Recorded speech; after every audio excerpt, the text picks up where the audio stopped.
Hey guys, my name is Delbert Grush. I'm the writer, creator, and director behind MaDDiE, a short film.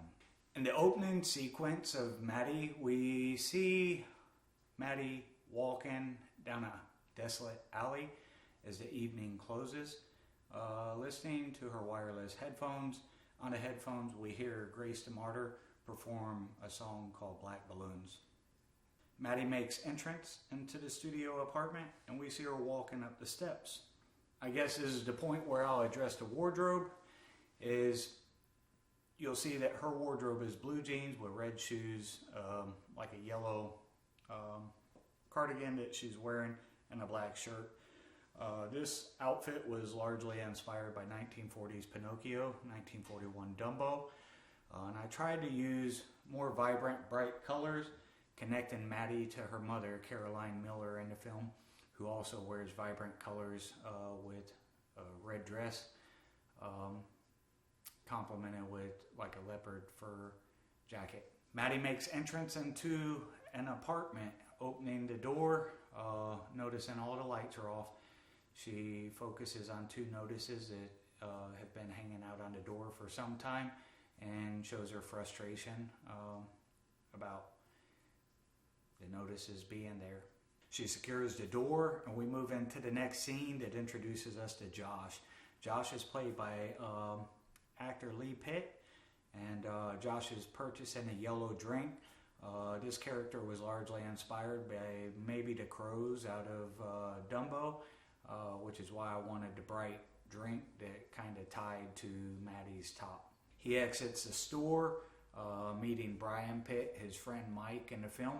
And these two guys are just transactional performers in this film that'll come back to later. Then we see MaDDiE Ward playing Mr. Alan Woods. Alan Woods is the landlord to Caroline and MaDDiE Miller.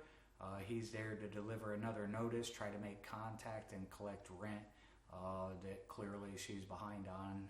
So he's delivering an eviction notice and trying to make contact, leaving John in the car. And we see MaDDiE enter the kitchen, finding a note that is routine apparently for her.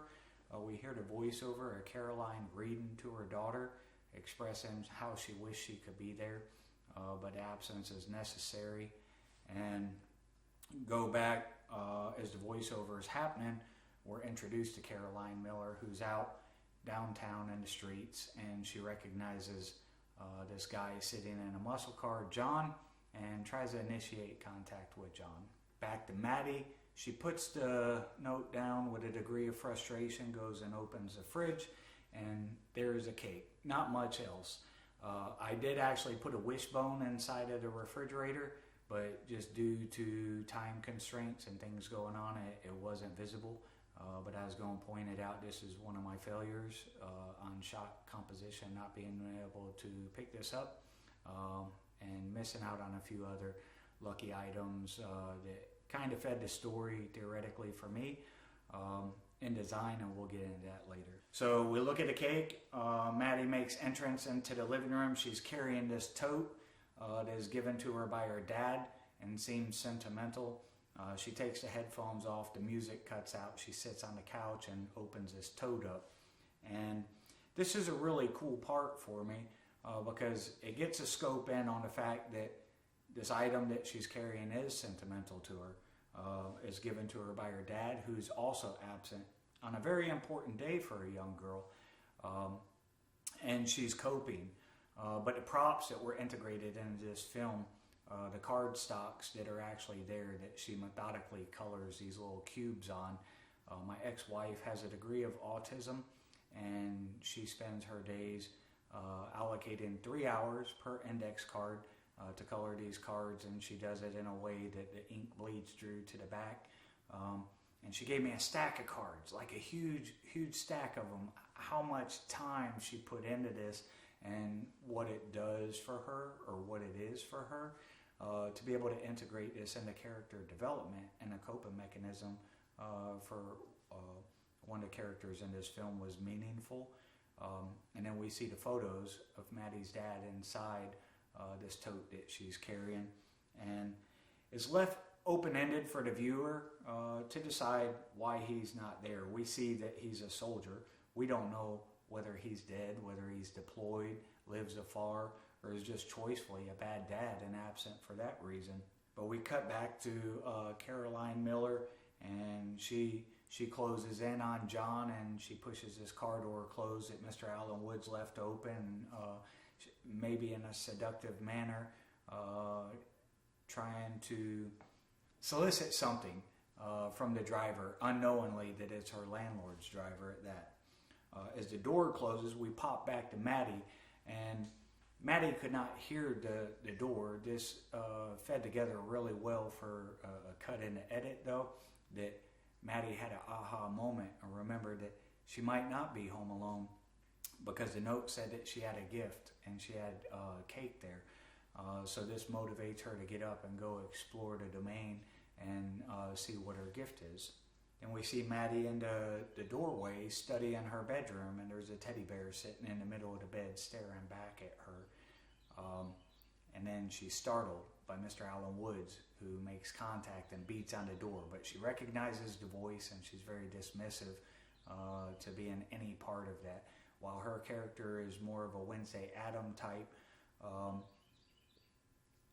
still drawn with his purity, this lack of culpability and innocence, but about to show higher degrees of the things that she externalizes and I guess the way the world would have it for her through observation. These things have been adopted. But she ignores Mr. Woods nonetheless and begins her dialogue with the gift, the bear, who's staring at her and affecting whatever boundary it is that she has. MaDDiE Ward comes off really good here. His outfit, I love the fact that we put so much care into the distress in this wife beater that he wears with sweat stains, and we picked up a lot of these items from Goodwill. But his natural character, and he's a great performer, and just had all the features that was necessary to bring this character to life in the way that only he could. Then MaDDiE walks over and she smacks the bear off the bed, having her choice of words with it. She sits down and tries to remove herself from the current situation, submersing herself in creativity and imagination, picking up a book written by Noel Strawman called The Frightful Tales of Lois and Lovely, which this was an amazing part of our story as well. So a lot of my story come together through social media asks who wanted to be involved, what I envision, and I had an author step forward that didn't want too much from me. She provided a book and she said, hey, the books are being shipped, I'd love to do this, I'm willing to go through the publisher, get the paperwork signed, and we began that process. And after seeing the cover of the book, I was like, oh, this is lovely. It reminded me of R.L. Stein from when I was a kid, and I was like, it'd tie in very nicely with the character and whatnot. So all of it turned into more of an opportunity, and I reached out to Noel and I said, could you send me 2 books, and would you personalize one to our protagonist, the main character, MaDDiE, Anastasia, and just write something inspirational in it for her? And Noel agreed. And the books showed up on time, and she's able to deliver them on time, and she put this beautiful note in there for Anastasia to inspire her in performing arts. And so the second book, after we were done filming, I was able to get all the signatures from the cast and crew and return that to Noel, the author, just as a thank you for participating and taking this risk with us, and for exposure and marketability and how it fed into the narrative of things. So just the opportunity was beautiful in and of itself. Also in the background, you'll notice there are different pictures and things that are framed. A lot of these pieces of art are actually things that my kids have colored for me that I frame and I keep up around my house because they are my hugest inspiration, my motivators, and what I pursue through the arts. So I was able to incorporate this some playful activity into the film that kind of fueled the setting for MaDDiE. Now we cut back to Mr. Woods, and then over the shoulder on MaDDiE reading the book, and the bear happened to land in a way that it is still staring at her. And this is meaningful because it is whatever boundary that she has. And it falls back to the tagline that pain needs a witness. right? And this bear happens to be witnessing all these bitter things inside this child is going through this chemical imbalance, this hormonal change, and this experience of suffrage almost alone. It has to bear witness, no pun intended, to what is happening for MaDDiE. And MaDDiE absolutely despises the fact that this bear is capable of seeing right through that. So agitated, she gets up, she walks out of the scene. We're back to Mr. Wood at the door, making his propositions, grossly so. And then MaDDiE reappears with a pair of scissors in hand and grabs the bear. In the background, there's a family heirloom also. If you'll take notice, there's a little Red Riding Hood that is propped up against the door. This family heirloom was given to me by one of my aunts, and it was used for my mother and her four sisters when they were children, this story tale. And on one side is a little Red Riding Hood with a red dress, and you invert the dress and it's a different dress on the other side. And then there's a big bad wolf and a grandma on flip sides of the characters. So as MaDDiE goes through her degree of psychosis and externalizing whatever is happening for her, we see this subject in the backdrop subtly change as she navigates us.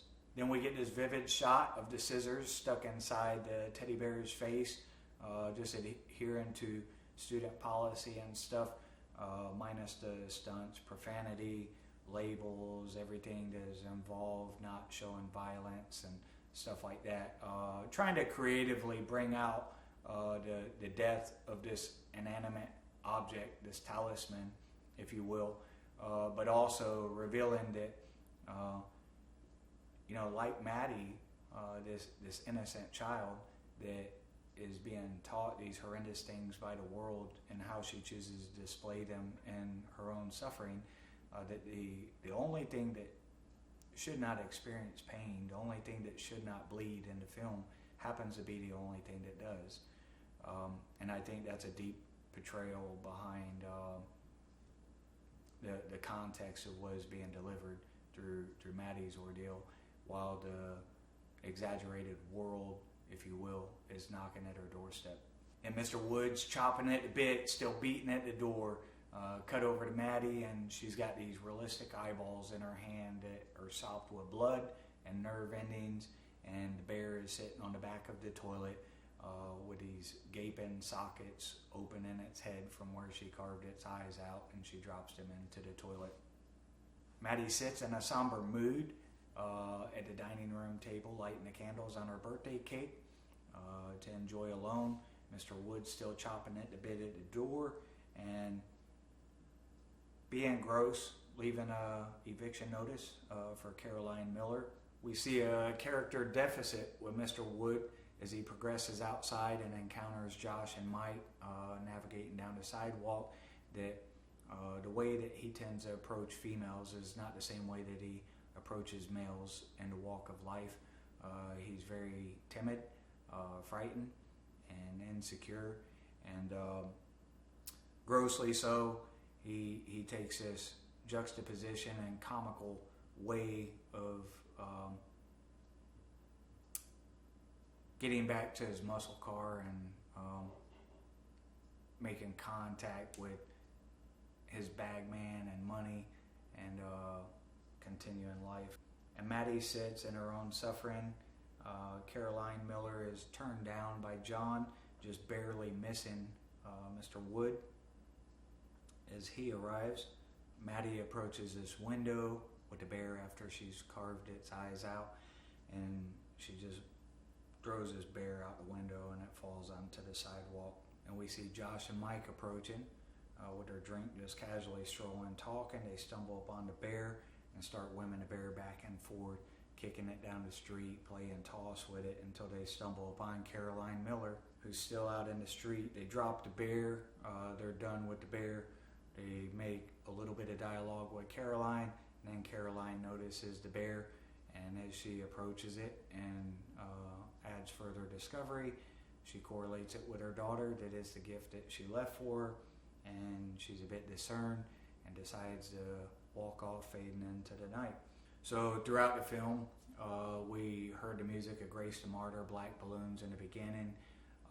In the middle, we had a little bit of metal music by Earthworms on a Budget. Jeff Frazier provided this to me, and is closed out with Tobacco Road Band. Lead singer Eric Durrance provided this music for us to use in closing. And we get to see the credits. I tried to dole them out a little bit so that it didn't come off as a documentary type at the end, but more of a crediting background and complimentary to all the work that went into this project. We had created this project in 27 days. A simple thought before I went to bed that was jotted down as a paragraph grew into a 3-page script. That 3-page script quickly modified into a 6-page script as characters developed and things took on more meaning. I decided to secure locations for this. We had 2 residential locations that were 30 minutes apart in Cairo, Georgia and Thomasville, Georgia. In Cairo, we shot all of our externals downtown, and we shot the bear being thrown out the window, MaDDiE walking up the steps. The rest of our internal shots were shot at another residence in Thomasville, Georgia, 30 minutes away. And then we had a commercial shot at the gas station, and working that out with Vishal, the staff and community there. It was a beautiful thing to watch come together. We had 6 cast members. We had Anastasia, Kelly Lee, Brian, MaDDiE, and Rob. All of them done tremendous with little to no guidance. In terms of directing, we didn't have a time for a table read because so much went into this with actually buying wardrobe, distressing different things and personalizing things, making sure things were in line. All the administrative logistical stuff of paperwork and having documents in line to get signed for releases and stuff like that, that is just so much in 27 days time to bring this thing full circle. I was really dismissive as to how the talent would bring it out, and just having faith that they would, because the environment provided this much. So I had 2 directors that come on board that co-directed as Andre Forbes and Scott Tepperman. I worked with both of them on different films in the past, and told them that I needed some help. They assisted me with script supervision and lighting as well. We navigated accordingly. I had a 6-hour window due to time constraints to make this film happen, trying to create deliverables for school with only one date available for locations, crew, and cast to film in these 6 hours. It trickled over into 8 hours, but out of 79 shots, we managed about 6.5 minutes per shot. That's with a 30-minute drive commute. Everybody's in proper uniforms, went through hair and makeup. This is provided by Angie, and we had BTS photography that come from several of the crew members, Bridget and Kayla with prop management and production assistants and second AC efforts, and Gene Kokonowski, Charles Pate with sound. I operated the camera and had a little bit of assistance there with composition from directors, a little bit of first AC work from Gene Kokonowski. Moved into post-production, and Patrick and Christian come on board that helped with the edit chop and music composing and bringing some of the sound out and created deliverables back to me, and then I made the final edits on this. And to me, the project was deep, it was meaningful. I'm grateful for the opportunity to the people involved to do my best. I see it like a ballet or orchestra from the other side of the lens, in a way that I get to witness other people's talent and art being lent to me, being the first visual to lay eyes on it and see what I can do with it, to create and innovate other ideas. So there's a lot of challenges from secure locations. A commercial location did not want to participate, and I had to tell them, like, I'm trying to do something communal. There's an easy way for you to get a credit and be a part of something greater and larger than yourself. Provided this does not work out, I'm going to shoot my shot from a public access and a sidewalk, and your store will appear anyways. But we were able to hash things out, and Vishal and the staff there was wonderful with me. We sorted that out. Location agreements and releases, got that wayside, going through all the proper channels for copyright and image use stuff behind music and books, which turned out to be tremendous. Yeah, everything was absolutely phenomenal. I'm very, very thankful to the sentimental things that I was able to incorporate into this film, the way that others took an idea that existed inside my head and with little to no effort was able to own their characters, own their work, and contribute in a way that made it a vision for others. And as complex as it is, we took 3 genres of music, hip-hop, metal, and country music, incorporated in 5 minutes, whereas complementary to what is happening in a film. We use transitions, sounds, and wardrobe to make connections between otherwise missing shots to show correlation between MaDDiE and Caroline. A lot of open-ended writing to leave suggestive interpretation for the viewer itself. And overall, I'm just satisfied. It was a beautiful experience, and I'm thankful to have had this opportunity.